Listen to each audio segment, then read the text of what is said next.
टेरी उनकी जन्मभूमि है।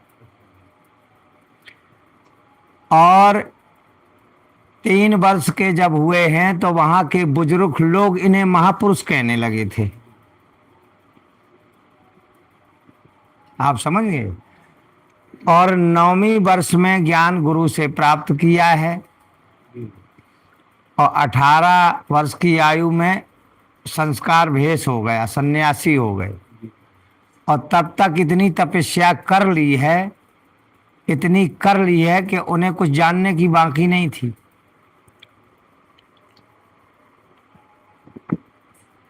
क्यों? संत ज्ञानी तो पहले से होते हैं, गुरु परंपरा के कारण खाली उनको गुरु की थोड़ी सी आवश्यकता होती। नहीं, गुरु की परंपरा खराब हो जाएगी। महापुरुष बिना गुरु के आगे नहीं चलता, गुरु को आगे कर लेता है। अज्ञानी लोग कहते हैं कि मुझे गुरु की आवश्यकता, कहते कि नहीं। और बिना गुरु के कौन भटक रहा? अज्ञानी तो भटक रहे। जितने होशियार हैं या ज्ञानी हैं वो गुरु के खोज में लगे हैं। कुछ लगे हैं, कुछ पा गए, कुछ पाने वाले हैं।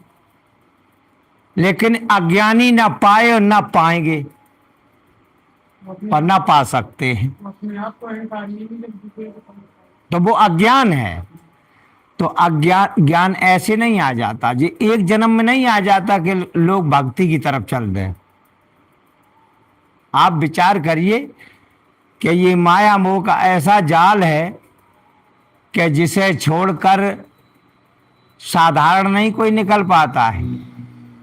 अब आए तो हो, लेकिन दिन गिनत हो कि कै दिन बाद गुरुजी कह दें कि अब जाओ,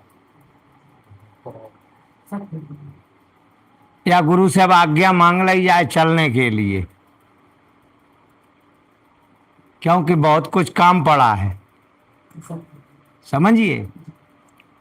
तो विचार करो, इसी को कहते हैं कि ज्ञान तो आपको पहले से है, उसको जगाना है। जब वो जाग जाएगा तो अभी तो खोज करते हो, और जब खोज पाओगे तो माला माल हो जाओगे। हैं? ये ज्ञान ऐसा है कि ये खर्च भी नहीं होता। अगर तुम इसे खर्च करना चाहो तो ये खर्च नहीं होता है। समझिए।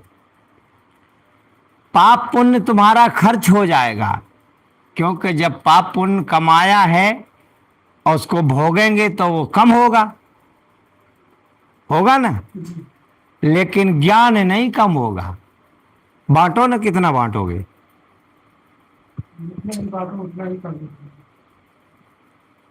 तो हमारे गुरुजी कहते थे कि दोनों हाथ उलीचिए, एक हाथ से नहीं, दोनों हाथ।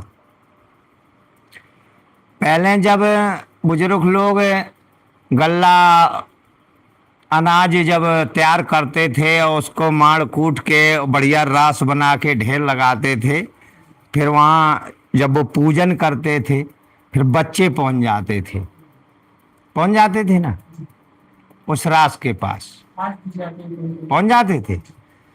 तो जब वो रास तुल जाती थी तो उतना माल बचा लेते थे कि एक एक कुंजरी बच्चों को देना है, जे जाके कुछ दुकान से खाएं पिएं और आशीष दें।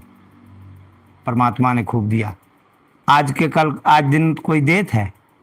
सब बोलिए ना। तो मैंने देखा है बुजुर्गों को कि वो एक तो फुल इंजरी को सिकोड़ते नहीं थे, ऐसे घुसेर के भरते थे और ऐसे उनकी झोली में डाल देते थे बच्चों के, और फिर थोड़ा से और लेके डाल देते थे। समझिए। तो परमात्मा खूब देता था, लेकिन अब आदमी रो रहा है। जब उनके 10 कुंटल होता था, साल भर गुजारा करते थे, तब वो दुखी नहीं थे। अब 100 कुंटल हो रहा है और आदमी रो रहा है, क्योंकि अब वो भाव ही नहीं बचा, अब दे रहे हैं तो भाव से नहीं दे, वो प्रेम ही नहीं बचा। पहले गुड़ बनता था,